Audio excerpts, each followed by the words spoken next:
Hello friends, welcome to my YouTube channel The Web Education. So friends, upper primary TET के लक्ष्य করে 2026 যে अपर primary TET হওয়ার কথা বা গ্রুপ সি গ্রুপ ডি বা ডব্লিউপি বা কেপি বা ডব্লিউবিপিএসসি বা এসএসসি সিজিএল সিএইচএসএল সমস্ত এক্সামের উপর ভিত্তি করে যে ইতিহাসে ক্লাস সিরিজটা শুরু করেছিলাম তার আজকে 7 নম্বর ক্লাস এবং আজকে মগধের যে বিভিন্ন রাজবংশের সম্পূর্ণ ইতিহাস চ্যাপ্টারটা শুরু করেছিলাম তার আজকে পার্ট নাম্বার 2 অর্থাৎ বিশেষ করে আমরা টার্গেট করেছি আপার প্রাইমারি টেটকে এবং তার সাথে সাথে এসএলএসটি এক্সামের জন্য খুবই গুরুত্বপূর্ণ এই ধরনের প্রশ্নগুলো। তো অবশ্যই আজকের ভিডিওটা শেষ পর্যন্ত দেখো, আজকেও কিন্তু খুবই গুরুত্বপূর্ণ টপিক যেখানে মৌর্য বংশ এবং সাতবাহন বংশ এই দুটো বংশ নিয়ে আলোচনা করা হবে এবং মগধের রাজবংশের তৃতীয় আর একটা পার্ট আসবে যেখানে বাকি যে রাজবংশগুলো পড়ে রয়েছে দুটো সেই রাজবংশ সম্পর্কে ডিটেলস আলোচনা করা হবে। তো এখানে যে ক্লাসটা করাচ্ছি এর আগে অনেকগুলো ক্লাস করানো হয়েছে, ইতিহাসের যে সিলেবাস রয়েছে আপার প্রাইমারি বা যে কোনো এক্সামের জন্য এগুলো কিন্তু ইম্পর্ট্যান্ট। তো অবশ্যই আর আগের ক্লাসগুলো দেখবে এবং ডেসক্রিপশন বক্সে আমি টেলিগ্রাম চ্যানেল লিঙ্ক দিয়ে দেবো, সাথে সাথে যে প্লেলিস্টে ক্লাসগুলো করাচ্ছি তার প্লেলিস্টে লিঙ্কও দিয়ে দেবো। অবশ্যই সেখান থেকে প্লেলিস্টে যুক্ত হয়ে যাবে বা প্লেলিস্টে দেখে নেবে ক্লাসগুলো, সাথে সাথে টেলিগ্রাম চ্যানেলে যুক্ত হয়ে সেখান থেকে সম্পূর্ণ পিডিএফগুলো ফ্রি অফ কস্ট পাবে, ওগুলো অবশ্যই কিন্তু ডাউনলোড করে রাখবে। তো দেখো আজকের যে ক্লাস সেটা হচ্ছে মৌর্য বংশ এবং সাতবাহন বংশ সম্পর্কে জানবো আমরা। ওকে, তো প্রথম হচ্ছে আমরা জানবো সেটা হচ্ছে মৌর্য বংশ সম্পর্কে। তো এর আগে আমরা জেনেছি সেটা হচ্ছে যে তিনটা বংশ এর আগে সেটা আমরা জেনেছি, যেখানে হর্ষঙ্ক বংশ জেনেছি, তারপরে শিশুনাগ বংশ জেনেছি, নন্দ বংশ জেনেছি। আজ হচ্ছে মৌর্য বংশ। তো মৌর্য বংশের প্রতিষ্ঠাতাকে আমরা জানি যে চন্দ্রগুপ্ত মৌর্য। তো চন্দ্রগুপ্ত মৌর্য সম্পর্কে একটু কিছু ডিটেলস আছে, সেগুলো আমরা জানতে হবে। প্রথমত কী বলেছে, চন্দ্রগুপ্ত মৌর্য 25 বছর বয়সে নন্দ সম্রাট ধননন্দ এর আগে নন্দ বংশের শেষ রাজা ছিলেন। এই ধননন্দকে সিংহাসনচ্যুত করে পাটলিপুত্র দখল করেন 321 খ্রিস্টপূর্বাব্দে। ওকে, প্রথম এখান থেকে প্রশ্ন আসে যে চন্দ্রগুপ্ত মৌর্য কে ছিলেন বা মৌর্য বংশের প্রতিষ্ঠাতাকে চন্দ্রগুপ্ত মৌর্য, তিনি কাকে পরাজিত করেছিলেন? ধননন্দকে। বা মৌর্য বংশ কোন বংশের পর শাসন কার্য চালায় মগধে? না, সেটা হচ্ছে নন্দবংশকে সিংহাসনচ্যুত করে বা নন্দবংশের শেষ সম্রাট ধননন্দকে, এবং পাটলিপুত্র দখল করেন। চন্দ্রগুপ্ত মৌর্য সিংহাসন দখল করার ক্ষেত্রে কৌটিল্য বা চাণক্য সাহায্য করেন। এখান থেকেও প্রশ্ন আসে এবং আমি দিয়েছিলাম সেখানে আমি থামনেলে যে চন্দ্রগুপ্ত মৌর্যকে সিংহাসন দখলে বা মগধের সিংহাসন দখলে কে সাহায্য করেছিলেন? না, কৌটিল্য বা চাণক্য। এনাকে আবার বিষ্ণুগুপ্ত বলা হয়। এনার সম্পর্কেও ডিটেলস আমরা জানবো, পরের স্লাইডে দেখতে পাবে। ওকে, নেক্সট তারপর রয়েছে 312 খ্রিস্টপূর্বাব্দে তার সাম্রাজ্য নর্মদা নদী পর্যন্ত বিস্তৃত ছিল। কোথায় পর্যন্ত? নর্মদা নদী পর্যন্ত। মুদ্রা রাক্ষসের টিকাকার তুণ্ডিরাজ এর ব্যাখ্যা অনুসারে নন্দরাজার দাসী মুরার গর্ভে চন্দ্রগুপ্তের জন্ম হয়, এই জন্য তার উপাধি হয় মৌর্য। এটা কিন্তু বলা হয় কোথায়? মুদ্রা রাক্ষসের টিকাকার তুণ্ডিরাজের ব্যাখ্যা অনুসারে। ওকে, নেক্সট তারপর কী রয়েছে দেখো, মুদ্রা রাক্ষস নাটকে চন্দ্রগুপ্তকে বৃষল কুলহীন বলে অভিহিত করা হয়। ভিভিআই এটা করে রাখবে যে বৃষল কুলহীন নামে কোন মৌর্য সম্রাট পরিচিত? না, সেটা হচ্ছে চন্দ্রগুপ্ত মৌর্য। কোথায় বলা হয়? না, মুদ্রা রাক্ষস নাটকে। নেক্সট তারপর দেখো কী রয়েছে, তারপর যেটা রয়েছে সেটা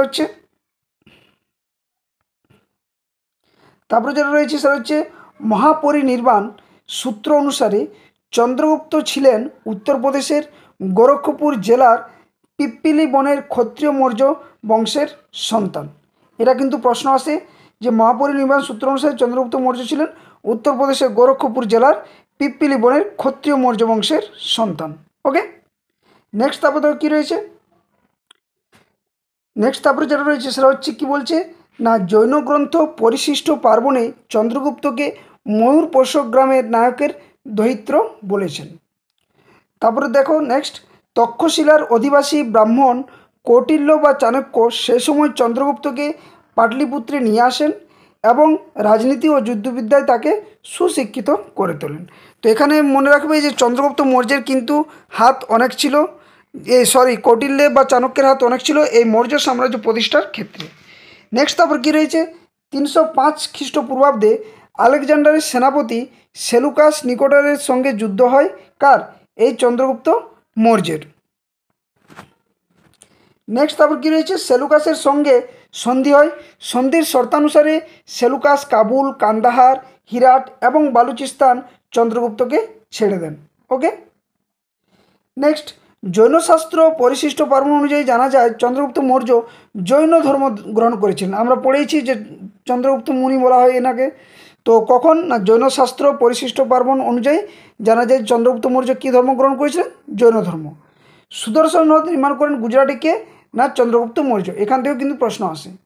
নেক্সট, তারপরে শেষ জীবনে জৈন পণ্ডিত ভদ্রবাবুর সঙ্গে মহীশূরে শ্রবণ বেরগোলায় যান এবং সেখানে অনশনে প্রাণত্যাগ করেন। আমরা যখন বৌদ্ধ ধর্ম জৈন ধর্ম পড়েছি সেখানে কিন্তু এটা পেয়েছি। নেক্সট, তারপর কী রয়েছে? ভারতের প্রথম ঐতিহাসিক বৃহৎ সাম্রাজ্যের যে স্থাপিত তিনি কে ছিলেন? আর তিনি ছিলেন এই চন্দ্রগুপ্ত মৌর্য। তো প্রশ্ন পড়তে পারে যে ভারতের প্রথম ঐতিহাসিক বৃহৎ সাম্রাজ্যে স্থাপয়িতা কে ছিলেন? না চন্দ্রগুপ্ত মৌর্য। চন্দ্রগুপ্ত মৌর্যকে গ্রিকরা বলতো সেন্ডাকোট্টাস বা মুক্তিদাতা। এটাও কিন্তু প্রশ্ন আসে এবং এটা আমি থাম্বনেলে দিয়েছিলাম যে সেন্ডাকোট্টাস বা মুক্তিদাতা নামে কে পরিচিত? না চন্দ্রগুপ্ত মৌর্য। নেক্সট এরপর আমরা জানবো বিন্দুসার সম্পর্কে। তো চন্দ্রগুপ্ত মৌর্যের পত্নী দুর্ধরার পুত্র বিন্দুসার, এর আগে আমরা বিম্বিসার পড়েছি, সেটা হচ্ছে হর্ষঙ্গ বংশের তিনি প্রতিষ্ঠাতা এবং মগধের প্রথম রাজবংশ হর্ষঙ্গ বংশ। এখানে কিন্তু কেউ গুলিয়ে ফেলবে না, এটা হচ্ছে বিন্দুসার, ওটা ছিল বিম্বিসার। তো বিন্দুসার 300 খ্রিস্টপূর্বাব্দে পিতার সিংহাসনে বসেন। বিন্দুসারের উপাধি ছিল অমিত্রাঘাত বা শত্রু নিধনকারী। এটা কিন্তু প্রশ্ন আসে যে অমিত্রাঘাত বা শত্রু নিধনকারী নামে কে পরিচিত? না সেটা হচ্ছে বিন্দুসার। বিন্দুসারের সময় দক্ষিণ ভারতে মৌর্য সাম্রাজ্যের চূড়ান্ত বিস্তার ঘটে। ওকে।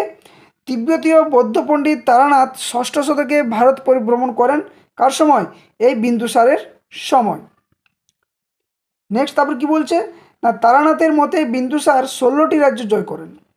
বিন্দুসার যুবরাজ অশোককে তক্ষশিলার প্রজাদের বিদ্রোহ দমন করতে পাঠান। তিনি সিরিয়ার গ্রিক রাজা প্রথম অ্যান্টিওগাসের কাছে এক পত্র পাঠিয়ে কিছু মিষ্ট মধ্য শুকনো ডুমুর এবং একজন গ্রিক দার্শনিক পাঠাতে বলেন। বিন্দুসারের দরবারে ডেইমাক্স নামে এক রাজদূত পাঠান কে? এ সিরিয়ার রাজা।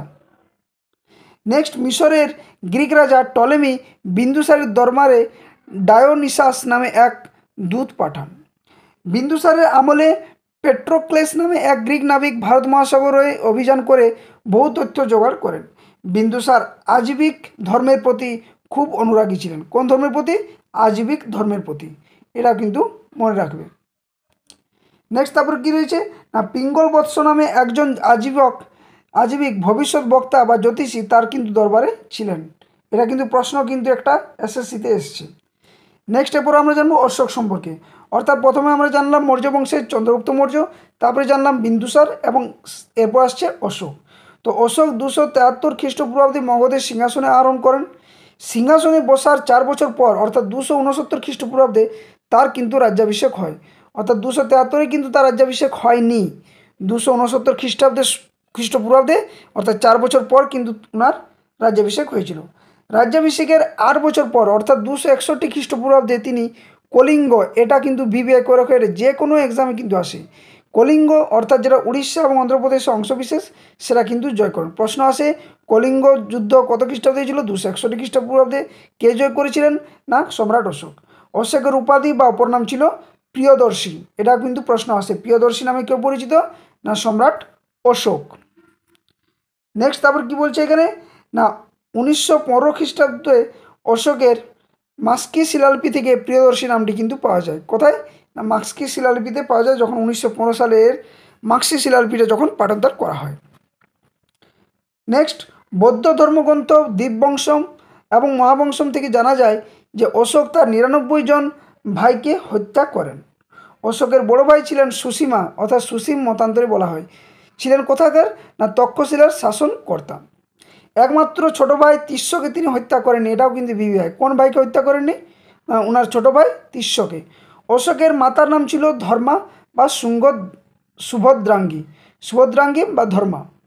এলাহাবাদ লিপি অনুসারে অশোকের একাধিক পত্নী ছিল। প্রথমা পত্নী ছিলেন দেবী এবং দ্বিতীয় পত্নীর নাম ছিল কারুপকি। অশোকের কয়েকজন পুত্র হলেন, যার মধ্যে তীব্র, কুণাল, জলৌকা, মহেন্দ্র এবং কন্যা সঙ্গমিত্রা, চারুমতি উল্লেখযোগ্য। এগুলো ছিল ওনার পুত্রপুত্রী। নেক্সট, অশোকের রাজত্বে সর্বপ্রথম উল্লেখযোগ্য ঘটনা ছিল কলিঙ্গ যুদ্ধ, যেটা 261 খ্রিস্টপূর্বাব্দে হয়। কলিঙ্গ যুদ্ধের পরে অশোক বৌদ্ধ ধর্ম কিন্তু গ্রহণ করে। এটাও কিন্তু বিবিআই, অশোক কোন ধর্মে দীক্ষা লাভ করেন না বৌদ্ধ ধর্মে। ভব্র শিলালিপি থেকে জানা যায় যে কলিঙ্গ যুদ্ধের 2 বছর পর বৌদ্ধ পণ্ডিত উপগুপ্তের নিকট বৌদ্ধ ধর্মের দীক্ষা তিনি নেন। কার কাছে? উপগুপ্তের নিকট। বৌদ্ধ ধর্ম প্রচারের উদ্দেশ্যে পুত্র মহেন্দ্র এবং কন্যা সঙ্ঘমিত্রাকে সিংহলে পাঠিয়েছিলেন কে? সম্রাট অশোক। যার পথে মহেন্দ্র এবং সঙ্ঘমিত্রা তাম্রলিপ্তে অবস্থান করেন। অশোক আসলে পাটলিপুত্রে 250 খ্রিস্টপূর্বাব্দে তৃতীয় যে বৌদ্ধ সঙ্গীত সেটা কিন্তু অনুষ্ঠিত হয় এবং সভাপতি ছিলেন কে? তিস্য, অর্থাৎ তার ছোট ভাই। কত খ্রিস্টপূর্বাব্দে? 250 খ্রিস্টপূর্বাব্দে। কোন বৌদ্ধ সঙ্গীত? তৃতীয় বৌদ্ধ সঙ্গীত। কোথায় হয়েছিল? পাটলিপুত্রে। সভাপতি কে ছিলেন? তিস্য। তো এই প্রশ্নগুলো কিন্তু আসে। সম্রাট অশোক ধর্মপ্রচারের জন্য পালি ভাষা এবং ব্রাহ্মী লিপি ব্যবহার করতেন। এটাও কিন্তু বিবিআই, যে কোন ভাষা এবং কোন লিপি ব্যবহার করতেন না পালি ভাষা এবং ব্রাহ্মী লিপি। সম্রাট অশোকের মৃত্যু হয় আনুমানিক 232 খ্রিস্টপূর্বাব্দে। ওনার মৃত্যুটাও কিন্তু আসে কত খ্রিস্টাব্দে ওনার মৃত্যু হয়। নেক্সট এরপর আমরা জানবো অশোকের শিলালেখ সম্পর্কে সংক্ষিপ্ত একটু বিবরণ। তো দেখো প্রথমে কী রয়েছে, অশোকের শিলালিপিগুলি 3 ভাগে বিভক্ত, যথা পর্বতগাত্রে খোদিত লিপি, স্তম্ভলিপি এবং গুহার গায়ে খোদাই করা লিপি। অশোকের শিলালিপিগুলি অধিকাংশই ব্রাহ্মী লিপিতে প্রাকৃত ভাষায় খরষ্ঠিতে কিন্তু লেখা। এটা কিন্তু লাইনটা থেকে প্রশ্ন আসে। অশোকের কিছু কিছু গ্রিক লিপিতে রচিত, কিছু অ্যারামাইক ভাষায়ও রচিত রয়েছে। অশোকের 14টি প্রধান প্রস্তর লিপি খোদাই করেন। কয়টি? 14টি। অশোকের অপ্রধান লিপির সংখ্যা ছিল কটি? 12টি। 1837 খ্রিস্টাব্দে জেমস প্রিন্সেপ অশোকের শিলালিপি পাঠোদ্ধার করেন। বিবিআই এই লাইনটা করে রাখো যে অশোকের শিলালেখগুলি কে পাঠোদ্ধার করেছিলেন না 1837 খ্রিস্টাব্দে জেমস প্রিন্সেপ। অশোকের প্রধান স্তম্ভলিপির সংখ্যা ছিল 7টি। 14টি লিপির মধ্যে 10টি স্থান হলো কোথায় কোথায়? কলসি, গিরনার, সোপারা, ধৌলি, যোগদ্র, ইরাগুড়ি, সান্নতি, মানসেরা, সারাজগুড়ি এবং কান্দাহার। এগুলো ছিল মূল জায়গা। এই 14টি লিপির যে খোদাইকাল সেগুলো সম্পর্কে একটু জানতে হবে আমাদের। তো দেখো 1 থেকে যে 4টা লিপি, অর্থাৎ 1 থেকে 4 নম্বর শিলালিপি লেখ খোদিত হয় অশোকের রাজত্বের 12 বছরে। 14 লিপির লেখ খোদিত হয় অশোকের রাজত্বের 18 বছরে। বরাবর গুহা লেখ খোদিত হয় অশোকের রাজত্বের 19 বছরে।